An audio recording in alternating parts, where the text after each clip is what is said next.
খবর এরকম হওয়া দরকার যে কাতার প্রবাসী বাঙালিদের দেখতে গিয়া ইরানের মিসাইল নিহত।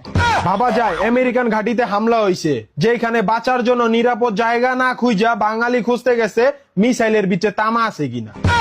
লাত্তি খামু মাগের ঘাটি ছাড়ু না, কথা আছে না, এমন হয়েছে অবস্থা। মানে জীবন দৈচ্ছা মুড়ি খাক, আঙ্গ তামা বেচা মাল খাওয়া লাগবো।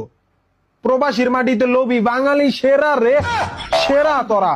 লোভে পাপ পাপে পুষ্কুনি মারা। আরে ভাই রে ভাই, একটা মিসাইল ইরান থেকে মারছে, বেহেশতের থেকে আইসা পড়া নাই যে সামনে গিয়া দেখা লাগবো। এটি তো মরলেও মানুষ হইব না, বাইচা থাকলে আর চোর হইব। এই দেশে পরমাণু বিজ্ঞানী হইব কেমনে? শালার মাথার থেকে তো সামান্য তামাচুরের চিন্তাই যায় না। কেমনে বুঝামু যে জীবন বাঁচান ফরজ, তামাচুরি না? দয়া করে এইসব কাজ থেকে বিরত থাকুন, দেশের বদনাম করবেন না।